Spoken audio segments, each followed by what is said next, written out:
Welcome to episode 1 of A Quilter's Life. It's been said that every quilt has a story, and it's so true. I wanted to hear about the people behind these wonderful quilts and thought you'd enjoy hearing about their lives also. Today I get to visit with Beverly Evans. Bev is the one I began my quilting journey with. She encouraged me to take a quilting class with her, and I could never thank her enough. We continue to enjoy quilting together. Thanks so much for being my guest on A Quilter's Life today, Bev. Well, thank you for asking me. I'm really looking forward to this experience. Let's begin with your background. I want to know, where did you grow up and where are you now? I grew up in a military family. My father was in the Air Force, and at the age of 15, he retired and became a missionary pilot. So I've lived all over the world. I really treasure those memories and those experiences, and I wouldn't trade it for anything. And currently, I live right outside of Charlotte, North Carolina. That's great. I wanted to tease you a little bit. You said at 15 he retired. It sounded like when I was 15. There you go. I just had to tease you. So when talking about quilting, who introduced you to quilting? A good friend of mine that I was going to church with at the time in New York. Her name is Susan. And as it was a small church, and so there was a group of about 10 to 20 ladies, it varied at times, who would get together once a month and do quilting. Anytime anybody got married, had a baby, graduated from high school, college, anytime there was a special occasion like that, we would cut out 10-inch by 10-inch muslin squares of muslin fabric, and hand them out to the ladies in the church, whoever wanted to participate. And they were free to work on these 10-inch squares, and they could either do fabric paint, embroidery, quilting, whatever they wanted to do on this square, applique, just anything they wanted to do. And then they would turn these squares back in after a month, and we would put the squares together. Usually we would do trim around them, frame them in another fabric to set them off and make the square quilt a little bit larger. And then we would put it together and work all together in making a quilt. And sometimes they would have simple edges. Sometimes they would have lace edges or eyelet edges. It just depended on the occasion. Each one was unique and different. And by participating in this activity, that was my first experience to learn how to quilt myself. But it was very rudimentary, very basic, nothing special. And we didn't actually quilt the quilts as far as running it through a machine and machine stitch quilting or hand quilt it. What we did was at the corners, we would tie it off with yarn wherever there was an intersection. And so it was a very quick, fast, simple way of quilting that would only take us a couple of meetings to get it done. And I just really enjoyed it. And it was very therapeutic for me. It gave me something tangible that I could touch. And it created memories that I knew these people who are receiving them would have for a long time to come. And they could even pass it down in their family. And the people just really were blessed and loved getting them. And I was blessed by having the opportunity to make them. And so that's how I got started. That was back in the late 80s, early 90s. And then when I moved down to North Carolina, I was able to get, through friends and churches, a little bit more exposure to different kinds of quilting, the more formal, proper quilting, where you cut the fabrics and piece them together and actually stitch it on your machine. And then I heard about this class, and I wanted to learn the proper way to do things. So that's when I pulled you in and said, go with me. And I've been on a roll ever since. And it's very, very therapeutic, also very addicting. Yeah, very much so. So out of the quilts you've made, do you have a favorite quilt?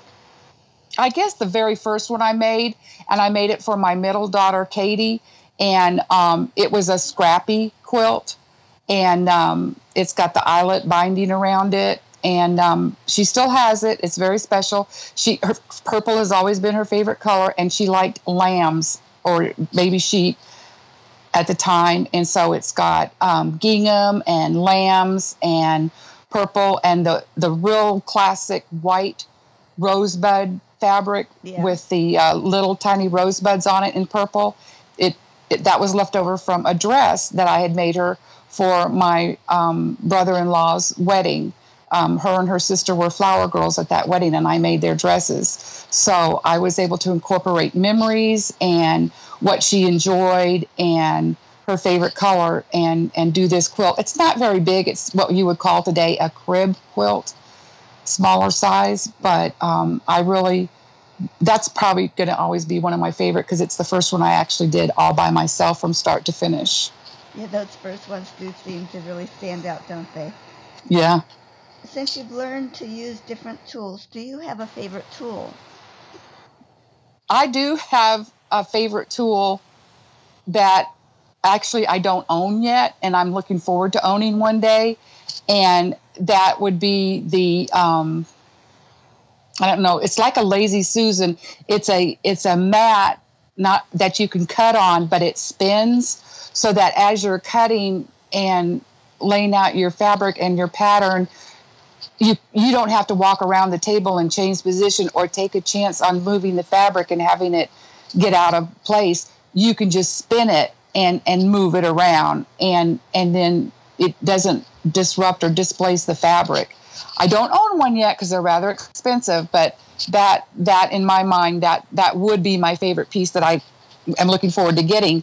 My favorite piece that I have now has got to be my 6-inch by 24-inch ruler, and it's an omni-grid ruler, and I probably use that more than anything for cutting fabric, for squaring off the edges when you're getting ready to finish it, many different things, making sure that things are square and in line, and I use that probably more than anything else. That, of course, along with my rotary cutter.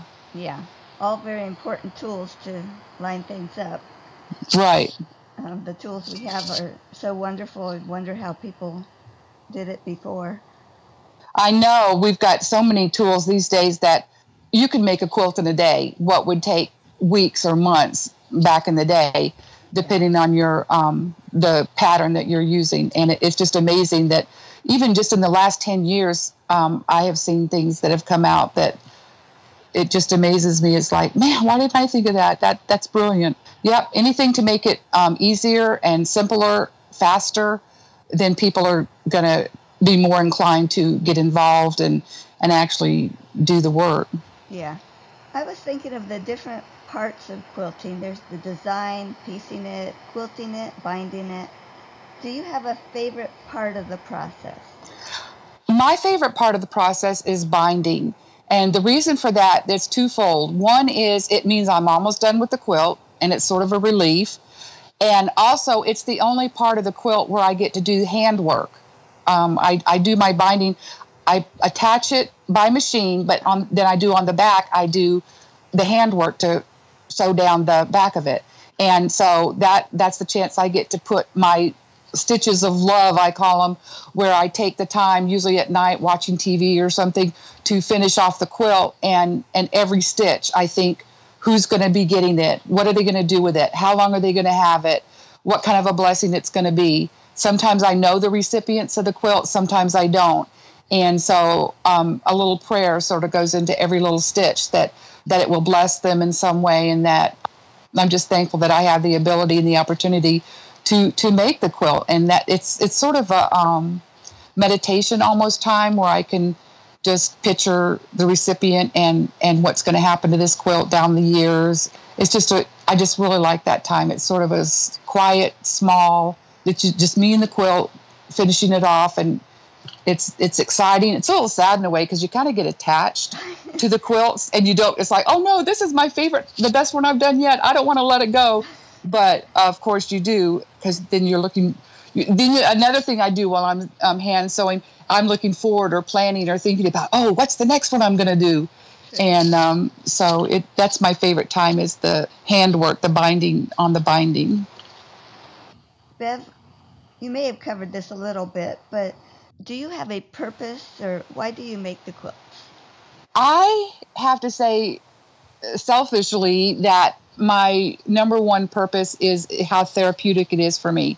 So much of what I've done in my past and am doing now, at the end of the day, you don't have anything tangible to show for all your hard work and all your endeavors. But when you're quilting, as in any craft, which I'm into all kinds of crafts, in quilting, you have something tangible at the end of the day to show for all your hard work and your creativity and to show people that you love them and that you care because you took the time and the effort and the money to put into making this quilt something that they can keep for a long time.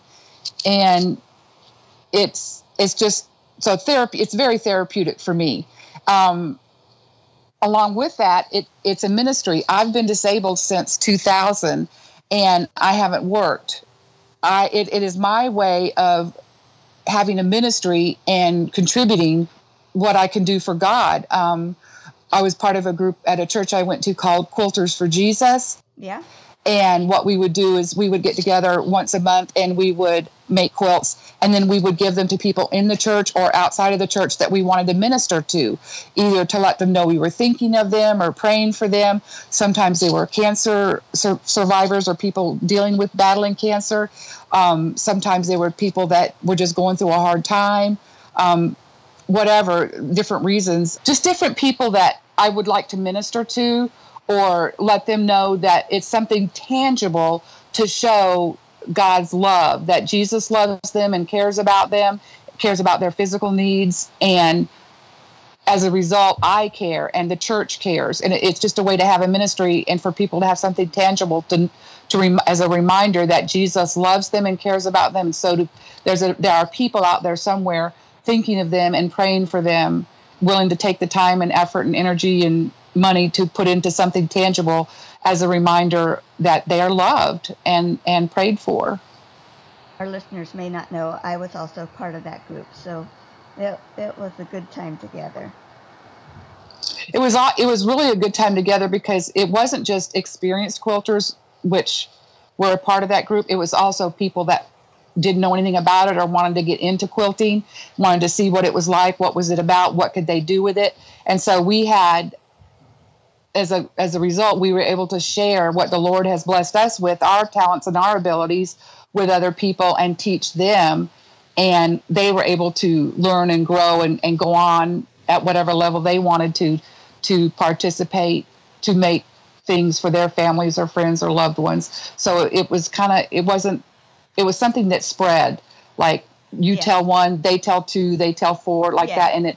And so that was a part of the ministry too. We were ministering at the time to the people who received the quilts, but also to the people who came to the quilting meetings. We would have a devotion, and it was a chance to get together with other ladies that were like-minded that wanted to be able to do something tangible out of love. Yeah. And so it had a dual purpose. On to this next question. I'm wondering if you're going to mention the quilt I have in mind. What was your worst quilting experience? Personally, it would have to be a t-shirt quilt that I made. It was the most difficult, most trying. And then when I went to wash it before I gave it, the fabrics bled. So that's exactly what I wondered if you would mention. I learned that was a nightmare. Each quilt you do is a learning experience. Sometimes you come across issues or problems. You have to learn to problem solve, or you get your friends involved and say, has this ever happened to you? What did you do about it? How can I prevent it in the future? And so that was definitely a learning experience. But it's also a blessing because the individual I gave it to still uses it to this day. Every time I see the picture of them on Facebook or in text, they've got that quilt on them as they're playing video games or doing homework. And so that's a real blessing to know that what was a real trial and difficulty, and I was just ready to throw my hands in the air and say, I can't do this, and quit. But I didn't. I persevered, and it's such a blessing to know that quilt is still being used and loved and appreciated today. It's amazing. If we could only have some of this hindsight as we're trudging forward, it would be wonderful. Absolutely. Okay, and my last question here is, besides quilting, what other crafts do you like to do? Well, I love to make wreaths. I like to make diaper cakes. Anything tangible, any kind of craft that I can either use as a gift or for a shower or special occasion. And I like to go to craft shows and get ideas and think, oh, I can do that. And then I'll go home and try it. Christmas ornaments I've got 6 grandchildren, and I love to sit down, actually 7, but I love to sit down and do Christmas ornaments with my grandchildren. And then as they grow throughout the years, and you see the tree have more and more ornaments on it, and you go back and it creates memories. You remember, oh, I remember the year we did that. And it's going to give them memories. Hopefully, I've got ornaments that I made as a child. So I'm hoping that it's something that they will be able to remember. I remember when I did that with my grandmother, and it was so much fun. So that's another thing I really enjoy doing. Well, thank you for sharing all that. That is so neat. What a neat idea. Oh, one more thing I would like to add is my sewing abilities. I've been sewing since I was about 8, and I'm passing that down to my grandchildren, my grandsons, as well as my granddaughters. And that's something they've really enjoyed. We've made several projects together, cinch bags and some other things. So that the quilting is something I'm definitely planning on. I've started with 2 of my granddaughters, but we haven't got too far yet. But I want to continue that, passing that ability, quilting down, to my next generation. Skip a generation. My daughters aren't into it, but my granddaughters are. but it's such a neat project to be able to do with positive way to spend time with those we love. Absolutely. Well, thank you so much for joining me today, Bev. I hope you, my listeners, enjoyed Bev's story. Please leave your comments about today's show at aquilterslife.com. You can also see Bev's favorite quilt on the website, so take a look at aquilterslife.com.